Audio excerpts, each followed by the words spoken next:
Es gab ein hohes Interesse, das ist sehr, sehr schön. Vielen Dank dafür schon mal.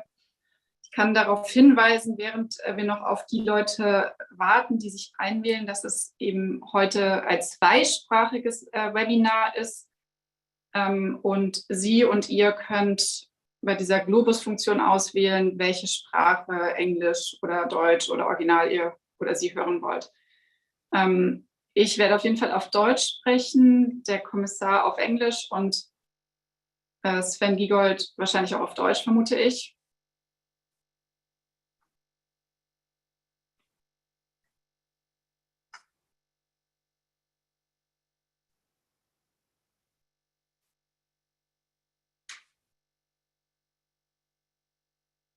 So, es wählen sich weitere Leute ein. Ich fange jetzt einfach schon mal mit der ganz, ganz kurzen Einleitung an, bevor wir dann without further ado, wie wir das immer schön sagen in Brüssel, an den Kommissar Reynders übergeben können. Herzlich willkommen zu unserem Webinar über das europäische Lieferkettengesetz, das wir ja so heiß erwartet haben in den letzten 2 Jahren. Letzte Woche wurde es vorgestellt. Wir wollen jetzt heute zusammen den Vorschlag der Kommission nochmal verstehen und analysieren. Ich freue mich ganz besonders, dass der zuständige Justizkommissar Didier Reynders heute mit uns ist und das Gesetz vorstellen wird. Ich werde danach ganz kurz aus grüner Fraktionsperspektive darauf eingehen und freue mich ebenso sehr, dass mein ehemaliger Kollege und jetzt unser Staatssekretär im Wirtschafts- und Klimaministerium Sven Giegold dabei ist, der auch nochmal sozusagen aus der Perspektive der deutschen Bundesregierung reagieren wird. Und am Ende haben wir dann natürlich wie immer kurz Zeit für ein paar Rückfragen. Insgesamt haben wir 45 Minuten Zeit. Das Ganze wird also kurz und knackig. Fragen können Sie und könnt ihr in diese Q&A-Box schreiben, bitte nicht in diesen Chat. Der Chat kann gerne für technische Fragen genutzt werden. Dann noch der Hinweis, dass das Ganze aufgezeichnet wird. Also auch Leute, die es jetzt verpassen, können es später nochmal anschauen. Und ich möchte auch noch ganz stark darauf hinweisen, dass Sven Giegold mit seinem Europa-Calling-Format einen super guten Newsletter hat, wo sich alle noch eintragen können. Und wir als Europadelegation natürlich auch uns freuen über Leute, die sich auf unseren Newsletter eintragen. Da könnt ihr immer abgedatet werden auf alle Veranstaltungen, die wir machen. So, jetzt Herr Kommissar Reynders, ich freue mich sehr, dass Sie bei uns sind. Bitte stellen Sie doch uns mal Ihren bahnbrechenden Entwurf für ein europäisches Lieferkettengesetz vor.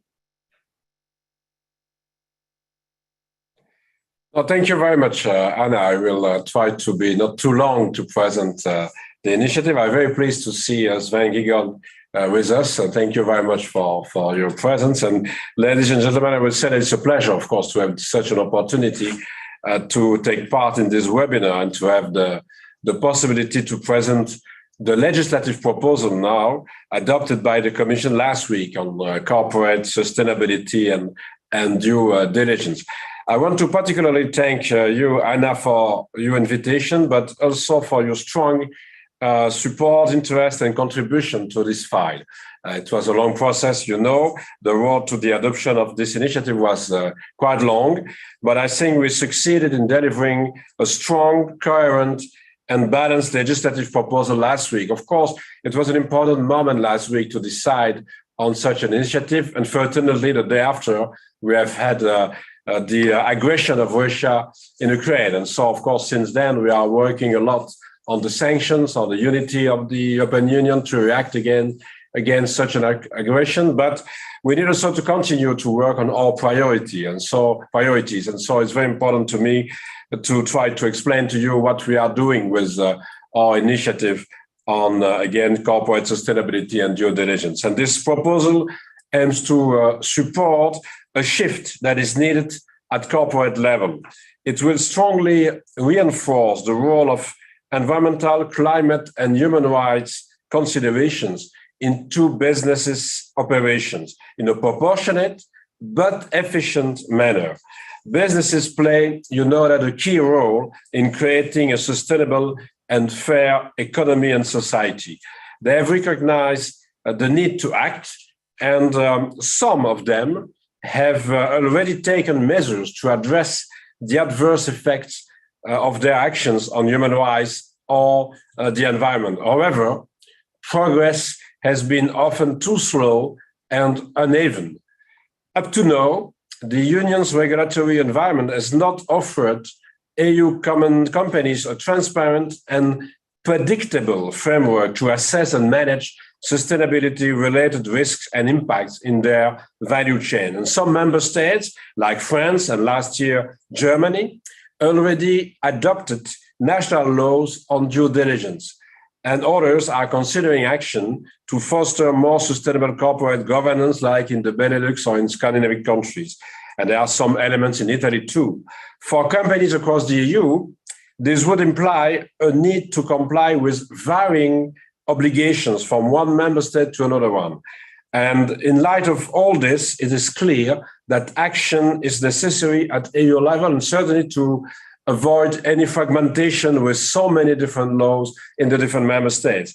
Both the European Parliament and the Council, in addition to many different stakeholders, from businesses to NGOs, have called for such EU action. And with our proposal, we set out an horizontal framework where businesses in the single market have to respect human rights and the environment in their own operations, their subsidiaries, and through the entire value chains. And this is by addressing their actual or potential adverse impacts. Our proposal covers two groups of limited liability companies: those with more than 500 employees and a turnover of minimum 150 million euro worldwide, and those who operate in high impact sectors in line with the OECD works, if they have more than 250 employees and a worldwide turnover of 40 million euro or more. The rules will also apply to third country companies with such a turnover in the EU to have a link with the internal market, which was a very important point for stakeholders, to have a real level playing field, not only for European companies, but also with companies coming from abroad. Small or medium-sized companies are not in the scope of our proposal, not directly. You know that we will have an indirect effect in the supply chain, and we will have some SMEs in the supply chains. Allow me now to further detail the main component of the proposal. And first, it lays down obligations for companies to take appropriate measures to address actual and potential adverse impact on human rights and the environment. These obligations will apply also through the value chains, including outside the EU, which is where human rights and the environment are particularly affected. In addition, companies covered would need to have a transition plan to ensure that their business strategy is compatible with the objective of limiting global warming to 1.5 degrees Celsius, of course, in line with the Paris Agreement. And you know, the Paris Agreements are not dedicated to the companies, more to the public authorities, but with the transition plan, we try to take on board also the need to have a real plan for sustainability in the companies. Companies would also have to take this plan into account when setting directors' variable remuneration, if such a variable remuneration is put in place, and if it's linked to the contribution to the company's business strategy, long-term interest, and sustainability. Second, the proposal also addresses directors' duties linked to the corporate due diligence obligation. When directors take decisions in the interest of the company, we clarify that this should include taking into account the human rights and environmental consequences of these decisions, as well as their likely consequence in the medium and long term. To make sure our rules are properly enforced, the proposal establishes a combination of administrative enforcement and civil liability. Liability through national courts will be key to provide legal certainty for companies, but also enable victims to obtain a remedy when harm occurs but could have been avoided. And you know that we have organized a direct access from persons, entities, NGOs, trade unions, or representative of workers to the companies to explain the situation and to try to receive compensation. And with that, of course, it will be after that easier to go to justice for civil liability if there is no success in a discussion with the companies. The monitoring of compliance and enforcement will be conducted by national bodies designated by each member state. We don't ask to have new administration. It's possible to designate actual existing administration of agencies. At European level, we will put in place a network that will bring together these national supervisory authorities, a network that will foster cooperation and mutual assistance and will promote consistent application of the obligations across the member states. Companies will also receive support in their efforts to fulfill their obligations from both the member states and the Commission. Our new rules will bring many benefits for citizens, EU companies, and developing countries. It will help companies to improve their performance thanks to better risk management and better resilience. It will provide consumers and investors with more transparency, so it will be easier for them to make informed choices. In developing countries, where important parts of the supply chains are located, our proposal will bring about positive impacts on human rights, including labor rights, and on the environment. Looking at the overall cost, I do not foresee any major setback affecting the competitiveness of EU companies in global markets. To the contrary, I'm confident that it will help companies to become more competitive and more resilient, of course. I would like to thank again the members of the European Parliament and the organizations here today for their support. I want just to add that at the same moment, we have adopted a communication on decent work, because you know that in the way to protect human rights and social rights, we want to work on decent work, not only on child labor and forced labor, but also the more decent approach for the workers. And it was announced at the same moment by my colleague Valdis Dombrovskis that we will come this year with a separate initiative on forced labor to ban products included forced labor. So it will be a complement, because here we have a lot of information concerning forced labor due to the due diligence process. But in addition, we'll have a real specific legislative initiative on this, because we don't want with our initiative to withdraw products from the market. It's an initiative in the company law, you know that. And so I'm looking forward, Anna, to our further common work, notably with the different committees in the Parliament, because I know that there's a huge interest in many different committees to work with us.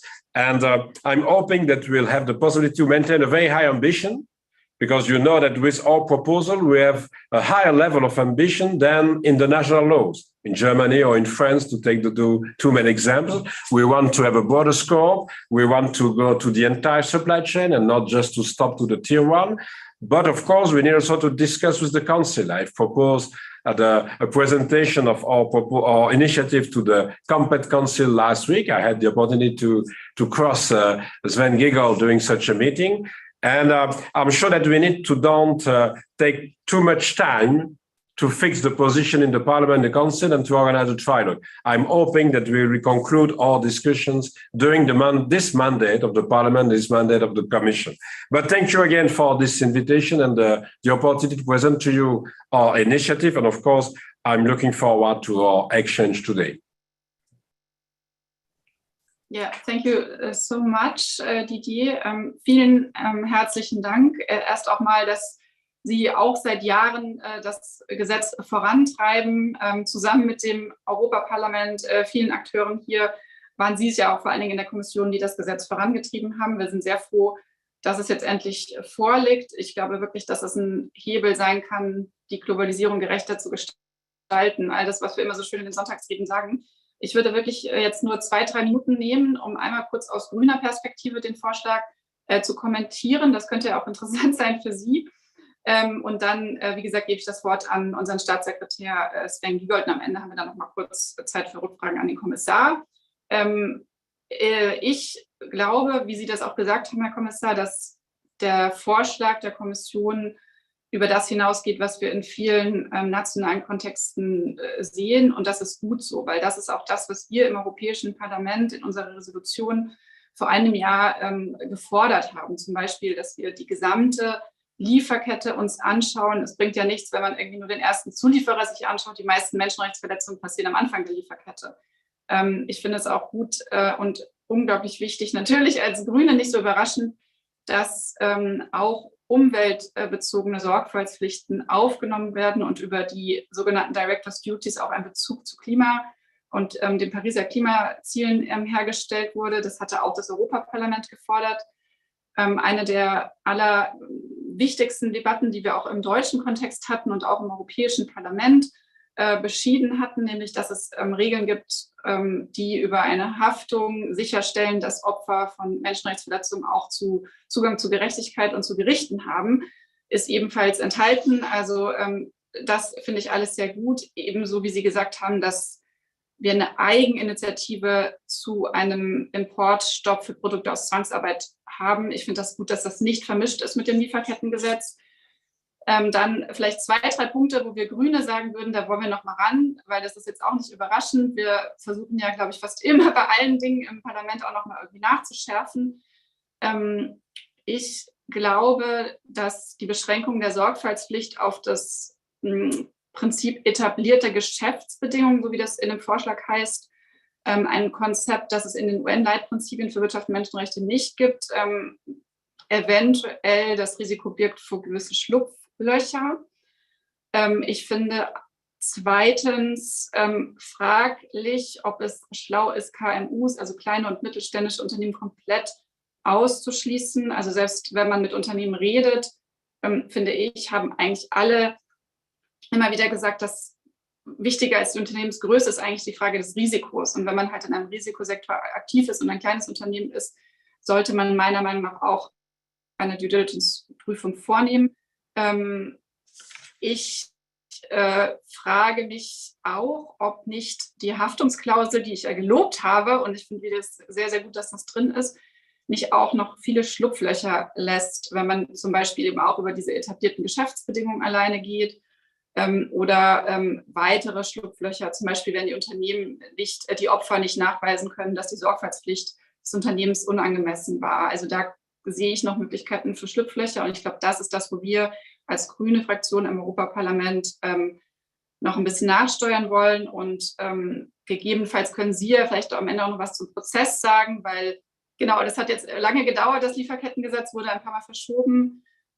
Das Regulatory Scrutiny Board hatte da eine Rolle gespielt, das können Sie vielleicht am Ende auch noch mal sagen. Aber jetzt würde ich an Sven Giegold übergeben, der noch mal eben aus einer Perspektive der deutschen Bundesregierung kommentieren kann und dann haben wir Fragen. Sven. Ja, vielen Dank. Erstmal auch mein Dank an den Kommissar. Ich erinnere mich noch, als wir bei Ihrer Nominierung über das Thema geredet haben und Sie haben gesagt, ich mache das. Und Sie haben geliefert und Sie haben, finde ich, gut geliefert. Und dafür, für Ihre Führung in dieser Sache, gebührt Ihnen einfach erstmal Dank. Und genauso, Anna kann das ja schlecht selber sagen, sie hat im Parlament unermüdlich für diese Sache gearbeitet und dafür gesorgt, dass nicht andere Teile der Kommission sich in die Büsche schlagen konnten. Und von daher auch dafür vielen Dank. Und wir wissen auch, woher wir das eigentlich haben. Das ist eine Initiative der Zivilgesellschaft, aber auch, und zwar nicht nur in Europa, sondern international. Das ist kein Ausdruck von irgendeiner Form von europäischem Protektionismus, sondern das ist eine Geburt von internationalen Initiativen zur Verteidigung der Rechte von Arbeitnehmerinnen und Arbeitnehmern, der Natur, der Menschenrechte insgesamt und anderer Schutzgüter. Ich glaube, dass hinter dieser Vorschlag passt sehr gut zu dem Leitbild unseres Koalitionsvertrages. Unser Koalitionsvertrag sagt, wir wollen eine sozial-ökologische Marktwirtschaft. Und dieses sozial-ökologisch beruht natürlich auf dem Gedanken, dass der Markt einen Ordnungsrahmen braucht. Was ist auf diesem Markt erlaubt und was nicht? Und wenn Europa etwas gut kann, dann ist es für einen großen gemeinsamen Markt Standards zu setzen. Und es ist irritierend, dass trotz der starken Werte in den europäischen Verträgen, die eigentlich alles beinhalten, was man sich so wünscht, wir es trotzdem erlaubt haben, dass wir Produkte innerhalb unseres Marktes produzieren, aber auch importieren, die diesen Werten widersprechen. Und es ist ein Ausdruck europäischer Stärke, dass wir sagen, diese sozial-ökologischen Standards legen wir in Zukunft an diejenigen, die innerhalb dieses Marktes wirtschaften wollen. Und das ist auch, hat einen doppelten Effekt. Zum einen sorgt es für fairen Wettbewerb in Europa, weil alle Unternehmen sich an die Mindeststandards halten müssen. Und zweitens schafft es Anreize, dass Unternehmen international sich an diese Regeln halten und damit ihrer gesellschaftlichen Verantwortung im Rahmen der UN-Leitprinzipien, die ja international vereinbart sind, auch tatsächlich halten. Und das ist europäische Stärke, wenn wir so handeln. Und daher sagt auch der Koalitionsvertrag sehr klar, wir wollen ein solches europäisches Lieferkettengesetz. Wir unterstützen diesen Anspruch und wir wollen auch, dass diese Regeln deshalb ambitioniert sind, aber gleichzeitig kleine und mittlere Unternehmen nicht überfordern. Da steht ausdrücklich nicht, kleine und mittlere Unternehmen pauschal ausnehmen, sondern nicht überfordern. Daher werden wir bei der weiteren Gesetzgebung sehr genau schauen, ob diese Regeln auch für kleine und mittlere Unternehmen handhabbar sind. Es ist auch die gute Tradition dieses Hauses, darauf zu achten, dass Regeln, die wir für alle machen, für große Unternehmen nicht so geschrieben sind, dass sie für die Großkonzerne gut einhaltbar sind. Die haben die Rechtsabteilung, die haben die Standards und ein Kleinunternehmen damit aus dem Markt gedrängt wird. Das heißt, wir werden uns das darauf natürlich anschauen, aber gleichzeitig hat dieser Vorschlag jede unserer Sympathie. Er ist zutiefst europäisch und er ist in der Tradition unserer Ampelkoalition. Und sicherlich, Herr Reinders, uns wird auch helfen, dass es ein Liberaler war, der diesen Vorschlag gemacht hat. Und das werden wir sicherlich hier bei der Ressortabstimmung immer wieder vortragen, dass das ja ein Vorschlag eines liberalen Kommissars ist. Eine feste Positionierung zu einzelnen Fragen kann ich hier für die Bundesregierung noch nicht einnehmen. Das werden wir sicherlich dann im Rahmen der Ressortabstimmung machen. Und wir freuen uns auf die gemeinsame Arbeit mit dem Parlament, mit der Kommission, mit den anderen Mitgliedstaaten. Und wir sollten hier wirklich vorangehen. Das sollte unser Ziel sein, dass wir schnell zur Potte kommen, so wie Sie das auch gesagt haben, Herr Kommissar. Vielen herzlichen Dank, Sven. Es sind unglaublich viele Fragen reingekommen. Ich versuche jetzt ein bisschen zu sortieren und würde einfach mal 2, 3 vorlesen und dann schauen wir, wer, der Kommissar natürlich, aber auch Sven Giegold ein bisschen antworten kann. Also, ich habe eine Frage von Michael Eule. Inwieweit ist der Entwurf geeignet, den Schutz gewerkschaftlicher Betätigung in den Zielländern zu gewährleisten und wie? Also nochmal die Frage nach Gewerkschaften und der Rolle von gewerkschaftlicher Arbeit. Dann fragt Robert Demendi, what is the roadmap for the next few weeks? Dazu kann ich vielleicht auch am Ende noch was sagen. Nadine Milde fragt, sie hätte gerne eine genauere Einschätzung zu den Themen Definition etablierte Geschäftsbeziehungen. Herr Kommissar, das hatte ich ja auch sozusagen ein bisschen kritisch angemerkt. Dann Anwendung auf alle im EU-Binnenmarkt versus beschränkte Anwendung bei Nicht-EU-Unternehmen. Das hatten Sie am Anfang angesprochen, aber das können Sie vielleicht noch mal ein bisschen genauer erklären. Dann Markus Löning, ich nehme noch 2 dazu. Ich glaube, das schaffen wir noch. Markus Löning, Dear Commissioner, as someone that has been working with companies on their human rights risk management for 7 years, I'm wondering why the draft directive repeats the mistake of the German law introducing thresholds in size or revenue instead of taking a risk-based approach. I believe the threshold provisions are misleading and exposing companies to risks they could avoid if they were aware of the risk their business may pose to human rights. Dann, genau, noch zwei. Sabine Seeger, wer wird im Parlament das Dossier bearbeiten? Wer wird die Federführung übernehmen? Das kann ich am Ende beantworten. Letzte Frage noch, Julian Schenten. The draft often talks about contractual assurances from a business partner that it will ensure compliance. Does that mean that companies could fulfill their obligations by adding certain clauses in their contracts with suppliers? Das war jetzt eine ganze Latte an Fragen. Ich hoffe, Herr Reinders, das ist okay für Sie. Sie können ja erstmal antworten, dann nehme ich Sven Giegold dran.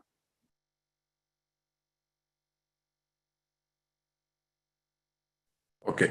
No, thank you. I will try to answer to different questions. So first of all, thanks for the positive remarks that you made, and also from Sven Giegold, because we have to work together in the near future on such an initiative. First of all, about the possible loopholes due to not only the reference to establish business relations, but also the contractual cascading that we have explained in our vision. We want to have a certain legal certainty for the companies, of course. So we come with an initiative with obligations, but we need also to give a legal certainty to the companies. And so we try to say, if you have a direct partner with real business relation, you will have the possibility to work with contracts and to put different obligations in the contracts of your, just to be concrete, tier one relation maybe, but also to ask to do the same in a cascading with the other suppliers. It's true that it's a way to explain for the companies that they are organizing the due diligence process. But it's not because they have organized that it's impossible to go against such a process if there are other informations. And so the presumption that we are putting into place that there is a real prevention of damage with the contractual cascading with established business relationship, it's rebuttable. It's not a definitive presumption. Of course, it's rebuttable. And if it was unreasonable to expect that these measures would be adequate to avoid the damage. So if it's possible to explain that there are real information showing that it was possible to do more, it will be possible to do that. And with true mechanism, and to be very concrete for the victims and also the trade unions, because the question was raised, what is possible to do for the trade unions or for the victims or for NGOs maybe also? We import to the member states to organize a complaints procedure to the company. So it must be possible for individuals, for entities, but again, for NGOs, for trade unions, for representatives of the workers, also in third countries, to go to the companies directly and to explain what are the problems and to see what is the follow-up and to ask compensation. Of course, true to that, it will be easier to go after that if it's not enough to organize a real compensation in the company. It will be possible to go to justice and to have a civil liability in justice. And of course, if we want to be precise, that we are coming with a definition, of course, of the established business relationship in the directive. And of course, it's very important to see that we try to make a difference between the direct relations and so a sort of obligation of reserves and the indirect relations when you have an obligation of means. But at the end, it's all the time possible to have a more information, to send more information, and not only to the companies, I said, with the complaints procedure, but also to the supervisory authorities. And of course, it will be possible for the supervisory authorities in the national member states to act and to come at the end also with sanctions. So I'm sure that with such a kind of way to organize more and more transferred informations, it will be easier for the supervisory authorities to take their responsibility in the enforcement with sanctions, but also to organize the civil liability. I also to say that for the trade unions, to be concrete, due to our initiative, it will be easier to fight against child labor, forced labor, I said, to inform better about that, but not only the companies, but also the supervisory authorities, but also to work on a more decent work. And I want to take the opportunity to say that in third countries, and certainly in developing countries, we need to combine our initiative with other policies like development aid, like trade policies. Because of course, if you want, just to give an example, to fight against child labor, you need also to fight against poverty. Because in many cases, the child labor is due to the poverty of the family. And so if you ask to send the children to schools, not only you need to build schools and to help to build schools, but you need also to organize a better, decent remuneration for the planters or the farmers in many different fields. So that's also an important message. And then maybe a last point, if I may, about two elements, SMEs and the actual voluntary approach of many companies. I know that there are companies doing the job for the moment. But first of all, it's on a voluntary basis, so without any level playing field between all the companies in the protection of human rights and environment. But it's not because you have a voluntary commitment of a company that's it's the reality. We need to verify that there is a real application, implementation of the commitment. I want to go back to the Dieselgate, but I want to say that I'm still in discussion with one German company about the way to organize compensation after the Dieselgate and after so many commitments to organize the protection of the environment. So it's very important to come with a mandatory rule now and to come with a mandatory initiative. And the risk-based approach is to go further with smaller companies. And you know that with a risk-based approach, we will go to 250 employees. But I'm sure that it's quite normal that for the companies with more than 500 employees and a turnover of 150 millions, we are asking to organize a due diligence process without a risk-based approach for different sectors, with an horizontal approach for everybody. And on this, I want to say, Anna, I know that there are some requests in from some stakeholders to go further with the SMEs. I will say that they didn't receive any requests from the SMEs to be in the scope. And I will say that if I compare to the French legislation, where they are speaking about 5,000 employees, and the German legislation, where it is possible to speak about 3,000 and then 1,000 at the beginning of 24, if I will inform, to go so far with 500 and 250 for the risk sector, it's quite a huge progress and a huge difference. But of course, about you mentioned also the timeline and the process. It was long, 2 years before my announcement and now the decision. I'm just hoping that we not longer in the discussion between the Parliament and the Council. If it's possible also in the 2 next years to reach an agreement with the co-legislators, it will be a very fine time schedule, I'm sure. Yes, thank you so much. Sven, vielleicht kannst du auch noch was zu dem Prozess im Rat sagen, wenn du magst, oder auch sozusagen zur ersten Stimmung, zu dem, was im Rat diskutiert wurde. Und es gab noch eine Frage speziell an dich. Wird die deutsche Bundesregierung auch die Zivilgesellschaft konsultieren, um ihre eigene Position zu bilden für die Ratsverhandlungen? Also ich habe gesehen, dass Armin sich für diese Frage interessiert hat. Ich grüße ihn herzlich. Ansonsten kann ich nur sagen, ich gehe davon aus, dass die Federführung in der Bundesregierung für diesen EU-Gesetzentwurf wieder beim Ministerium für Arbeit und Soziales liegen wird, weil es beim deutschen Gesetz auch schon so war. Und daher sind Prozessfragen nicht von uns aus zu beantworten. Im Übrigen kenne ich Armin so, dass er selber für seine Konsultierung sorgen wird und auch die Zivilgesellschaft natürlich immer eingeladen ist, sich hier auf laut zu stellen. Das kann ich auch nur empfehlen. Das gilt aber genauso auch für alle anderen Stakeholder, die ihre Ansichten ruhig einbringen sollen. Und ich habe versucht, mit meinen Einführungsworten ja deutlich zu machen, dass ich glaube, dass diese Rückmeldungen mehr Chancen haben, wenn sie endlich darüber hinwegkommen, ob das Ganze überhaupt sinnvoll ist und ob es nicht für möglichst wenige nur gelten sollte. sondern dass wir das als Ausdruck europäischer Stärke betrachten. Und jetzt reden wir darüber, wie wir das machen. Und an diesen Details, das ist spannend und in die Richtung lässt sich ja auch die Zivilgesellschaft ein und ich denke, das sollten am Ende alle tun. Ich würde gerne noch auf eines hinweisen, Herr Kommissar, wir hatten ja doch einige schlechte Erfahrungen mit den EU-Regeln im Bereich der digitalen Großunternehmen und der Plattformen. Ich habe auch ein bisschen Sorge, dass Plattformen dafür sorgen könnten, dass Established Business Relationships gar nicht zustande kommen, sondern man immer wechselnde Akteure hat und das zur Umgehung dienen könnte. Vor allem habe ich aber eine Sorge.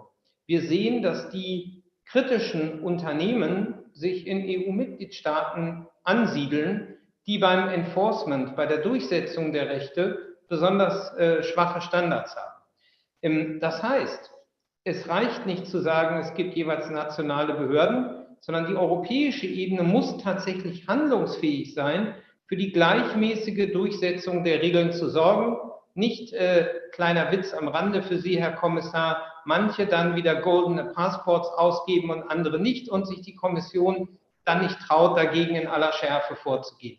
Das haben wir beim Datenschutz gesehen und von daher brauchen wir hier Regeln, die nicht einzelne Länder in einen Wettbewerbsnachteil bringen, sondern wir brauchen die Regeln, die wir europäisch vereinbaren, müssen auch tatsächlich überall durchgesetzt werden, auch dann, wenn nationale Behörden selbstverständlich dafür zuständig sind.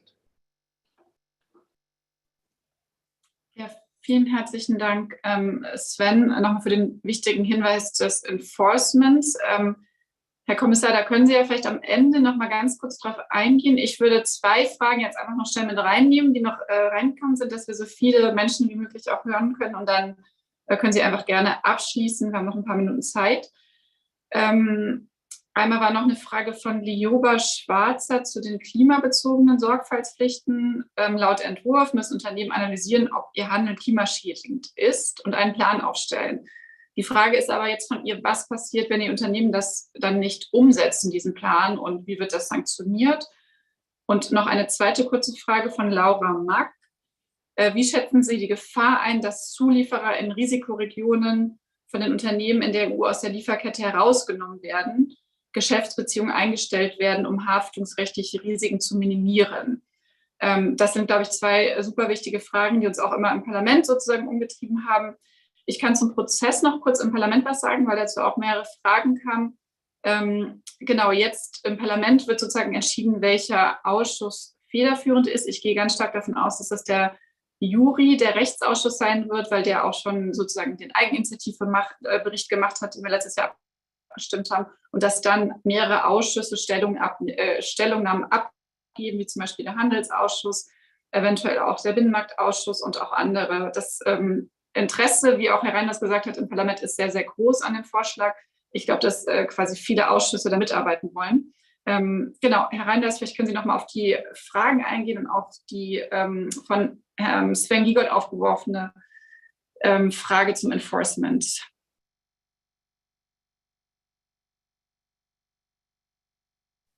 No, there's a link between the question on enforcement and maybe also the question on climate, because first of all, the enforcement is true that we will work with civil liability on one side, but also administrative supervision at the national level. But I've said we'll put into place a network of all those national authorities to be able to organize a better coordination at the EU level and to act at the EU level. Of course, that takes some time. You know that with the GDPR, we have also a network with the European Data Protection Board at the EU level, with all the data protection authorities from the member states, and with the capacity to provide guidelines and to take some initiative, to take part in some decision-making processes for some important questions. And so we try to do the same. So to avoid, it's true, different kind of application and implementation in the different member states. It's a directive. So I want just to insist on the fact that it's possible for the member state, I said, to go further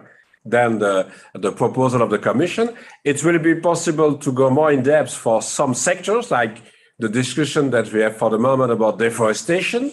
But if I'm looking to climate, it's true, we don't have put into place a due diligence process for climate.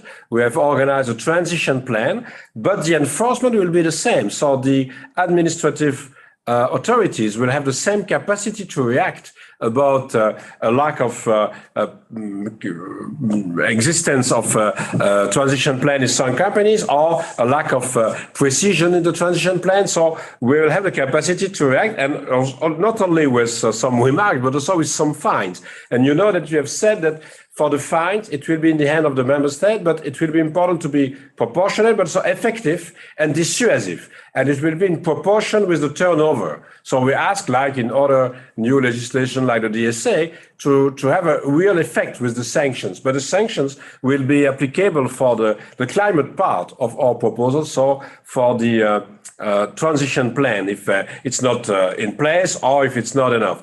And to the fact to avoid relations with different companies in the supply chain is in the last resort, of course, that we'll have to stop the relations between a company and some companies with a real problem in relation with environment or human rights. The main goal is to take measures to mitigate or to avoid the negative impact or the risk and the damage. Of course, if it's impossible, at the end, it will be needed to stop the relations. And I've said, when we are looking to the development countries, and I know that there are some committees in the parliament very interested by such a question, we will develop the fact that it's needed to take, I said, different policies together. The goal is not to see many companies going out of some developing countries due to the risk related to environment or human rights. It's more to build together different policies to avoid, to mitigate, but if it's possible to have a better process about the environment and human rights. And I'm sure that we have a lot of possibilities to do that, to use the development aid policy, to use the trade policy in the same way that you are using the due diligence. But at the end, of course, we want to ban forced labor. We want to ban also, if it's possible, child labor. It's just to be sure that it's possible to apply international conventions. I conclude to say that in annex of our initiative, you will see a list of international conventions that we want to to see that it's possible to implement, like the conventions of the ILO and the conventions in different ways also about biodiversity, to give another example. But the stop of relationship with one company in the supply chain is the last resort. Of course, it's possible if there are no other means to reach the goal, but it's not the first reaction. Ja, vielen herzlichen Dank für die Beantwortung der Fragen. Ich weiß nicht, Sven, willst du noch mal reagieren? Sonst würde ich langsam zum Abschluss kommen. Aber vielleicht nur einen Punkt ganz kurz. Ich glaube, dass gerade das Vorbild der Datenschutzgrundverordnung bei der Durchsetzung zeigt eigentlich die Probleme.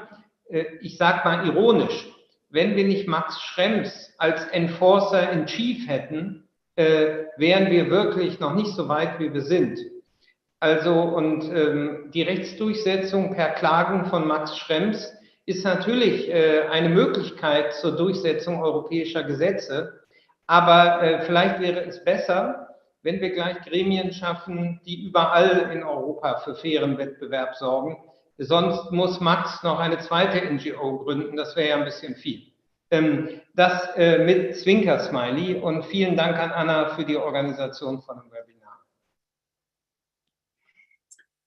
Ja, danke, Sven. Das ist übrigens wirklich ein wichtiger Hinweis mit dem Enforcement. In meinen 1000 Gesprächen, die ich in den letzten 2 Jahren geführt habe mit Bürgerinnen und Bürgern, war immer wieder auch die Frage, wird es eigentlich dann eine europäische Behörde geben, die das umsetzt, oder überlassen wir das einfach den Mitgliedstaaten? Also das gab auch wirklich Interesse in Schulen, in der Zivilgesellschaft, in Menschen, mit denen ich geredet habe, in Tausenden von Veranstaltungen. Also das auch gerne als Feedback von der EU-Bevölkerung, glaube ich. Es gab noch eine Frage im Chat, die, finde ich, super gut als Abschluss passt. Kann man denn jetzt eigentlich mit reinem Gewissen Elektroautos kaufen? Da sind ja problematische Konfliktmineralien drin. Ich glaube, genau das ist ja die Idee des Lieferkettengesetzes. Wenn wir das schaffen, das jetzt schnell umzusetzen, ohne Schlupflöcher, effektiv, dann sollte es eigentlich so ein Sicherheitsnetz geben, dass man alle Produkte mit einigermaßen reinem Gewissen kaufen kann, denn dann sollten wir am Ende dazu kommen, dass Menschenrechtsverletzungen in den globalen Lieferketten ein Riegel vorgeschoben wird. Und das ist genau das Ziel des Lieferkettengesetzes. Also das nochmal als Antwort auf diese allerletzte Frage. Aber es kommt natürlich darauf an, dass wir jetzt im Prozess, im Rat und im Parlament den Standard der Kommission halten und vielleicht wirklich noch ein paar Sachen auch verbessern, die ich am Anfang aufgezählt habe, wo ich halt noch Verbesserungsbedarf sehe. Aber das wird sich jetzt zeigen im nächsten Jahr. Ich vermute mal, der Prozess im Parlament dauert so Pi mal Daumen ein Jahr oder ein Dreivierteljahr und dann treffen wir uns ja immer in diesen Trilogverhandlungen, der Rat, die Kommission und das Parlament. Vielen herzlichen Dank an Didi Reinders für die Teilnahme an unserem Webinar und an Sven Giegold. Das war eine super spannende Diskussion und ich glaube, es ist wichtig, dass wir auch nochmal sozusagen einem vor allem deutschen Publikum klargemacht haben, wo gerade die Diskussionen stehen auf europäischer Ebene. Das versuchen wir immer durch diese Webinare, europäische Politik dann auch vor Ort zu erklären. Es wurde mehrfach gefragt nach dem Recording. Wir versuchen das jetzt so schnell wie möglich danach online zu stellen und schicken das auch nochmal an alle Teilnehmenden rum. Vielen Dank für Ihr und euer Interesse. Es waren zwischendurch fast 700 Leute dabei. Das zeigt, dass das ein Hot Topic ist in Deutschland. Einen schönen Afternoon, also schönen Nachmittag noch und alles Gute. Tschüss. Thank you. Bye-bye.